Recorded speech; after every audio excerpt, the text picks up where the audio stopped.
Olá! Para quem está na linha de frente dos exames de imagem, né, especialmente tomografia computadorizada, tem uma pergunta que é quase, sei lá, no mantra. Aham, Antes de injetar o contraste iodado, vem a pergunta: tem alergia a frutos do mar?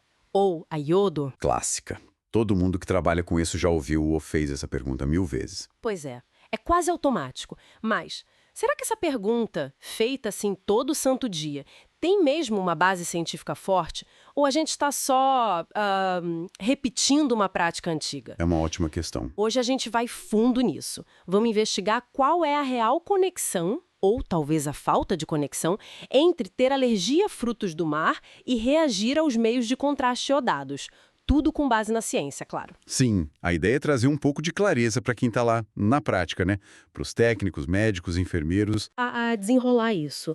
De onde será que surgiu essa ideia, essa ligação entre frutos do mar e contraste? Olha, tudo indica que começou lá pelos anos 70. Tiveram alguns estudos na época. Ah, faz tempo então. Bastante. E esses estudos notaram que pessoas com histórico de alergias em geral, e aí entrava um monte de coisa, inclusive frutos do mar, pareciam ter mais reações aos contrastes daquela época, Ah, mas os contrastes de antigamente eram bem diferentes, né? mais agressivos. Exatamente, eram de alta osmolaridade, bem mais propensos a causar reações.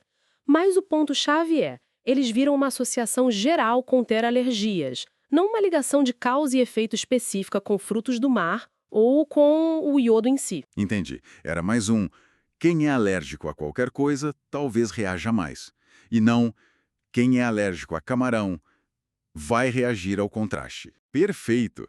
Só que essa ideia específica dos frutos do mar pegou e ficou. E como ficou, né? Impressionante. Tem uma pesquisa britânica com cardiologistas que ilustra bem isso. Tipo, 2/3 deles ainda perguntavam rotineiramente sobre alergia a frutos do mar ou iodo. Nossa, mesmo hoje em dia? Sim, e mais da metade chegava a pré-medicar esses pacientes, geralmente com corticoides antihistamínicos. Pré-medicar baseado só nessa pergunta, mas por quê? Pois é, muitos até admitiram que era mais por costume, sabe? Ou para se sentirem mais seguros, como disseram alguns, do que por uma confiança total na evidência. Caramba! É aquele sempre fizemos assim, né? Exato.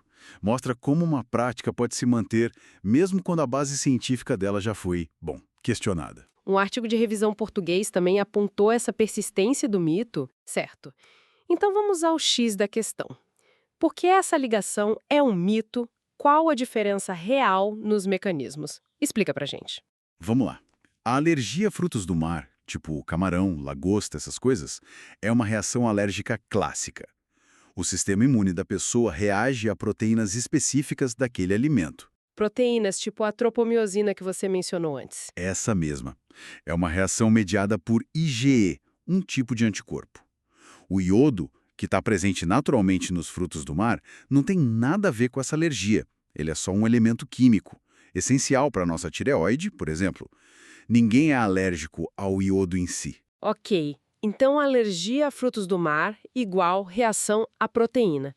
E as reações ao contraste? As reações aos meios de contraste iodados, principalmente os mais modernos, de baixa osmolaridade, são diferentes. Muitas vezes, elas nem são mediadas por IgE. São chamadas de reações de hipersensibilidade não alérgica, ou anafilactoides. Feudoalergias, que se fala às vezes. Isso. Acredita-se que o próprio contraste, talvez pela sua composição química ou pela osmolaridade, pode ativar diretamente algumas células do sistema imune, como mastócitos e basófilos, liberando histamina e outras substâncias.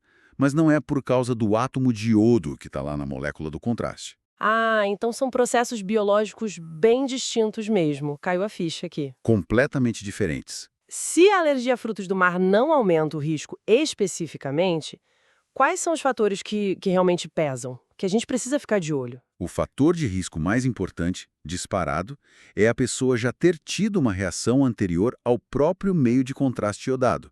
Esse histórico, sim, aumenta muito a chance de ter outra reação. Faz todo sentido. Além disso, ter um histórico de atopia, que é uma predisposição geral a alergias, tipo ter asma, rinite alérgica forte ou outras alergias alimentares, também aumentam um pouco o risco. Talvez dobre. Certo. Mas veja bem, a alergia a frutos do mar entra aí nesse bolo geral de outras alergias.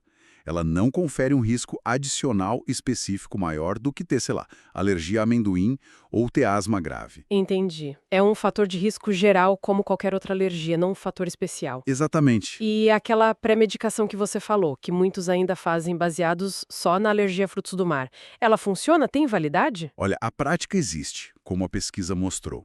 Mas a evidência científica, quando a gente olha as revisões, é considerada fraca, especialmente para prevenir as reações graves que são as que mais preocupam. Corticoides, por exemplo, podem até diminuir um pouco as reações leves ou moderadas, mas eles demoram horas para fazer efeito, e não tem prova sólida de que eles evitem uma reação anafilática grave. E os antihistamínicos? A evidência de que eles previnem reações usados antes é ainda mais limitada. Ou seja, pré-medicar rotineiramente só porque o paciente disse que tem alergia a camarão não se sustenta muito hoje. Entendido. Bom, isso muda bastante a perspectiva da triagem, né? O que a gente deveria fazer na prática, então? Quais as dicas para o pessoal que está ouvindo? Exato, tem implicações bem diretas. Primeiro, focar a triagem no que realmente importa. Perguntar sobre reação prévia a contraste iodado. Isso é fundamental. O número 1 da lista. Asma controlada ou não controlada. Esquece a pergunta específica de frutos do mar ou iodo. Ela não ajuda, só confunde e, como falamos, perpetua o mito. Às vezes até gera ansiedade desnecessária no paciente. Verdade. E depois da triagem? Segundo, sempre que possível, usar meios de contraste mais seguros, os de baixa osmolaridade, LOCM, ou os isosmolares IOCM, especialmente nesses pacientes com histórico de reação prévia ou com muitas alergias, atópicos. Ok. Terceiro, e muito importante, vigilância. Monitorar todo mundo depois da injeção do contraste. Mesmo com todos os cuidados, reações podem acontecer, e às vezes rápido. Tem que estar preparado. Sempre atento. E por último, educação. Se o paciente chegar preocupado, doutor, eu tenho alergia a camarão, posso fazer o exame? É a nossa chance de explicar que uma coisa não tem a ver com a outra, tranquilizar, mostrar a informação correta. Perfeito. Então, para a gente amarrar tudo, essa história de que alergia a frutos do mar significa um risco maior de reagir ao contraste iodado é basicamente um mito que se arrasta. É um mito persistente, sem base científica nos mecanismos que a gente conhece hoje. O foco tem que ser na história prévia do paciente com contrastes e no perfil alérgico geral dele. Exatamente. E isso, sabe, leva a gente a pensar. Lá vem a reflexão final. Pois é. Quantas outras coisas na nossa prática clínica do dia a dia talvez estejam baseadas em ideias antigas, em suposições que nunca foram realmente checadas com as evidências mais novas? Boa pergunta. Qual o impacto silencioso desses mitos que a gente às vezes nem questiona? Impacto na ansiedade do paciente, no uso de medicação talvez desnecessária, nos custos, até impossíveis atrasos para fazer um exame importante. É algo para a gente levar para a nossa prática diária, né? Manter esse olhar crítico. Com certeza. Fica aí a reflexão.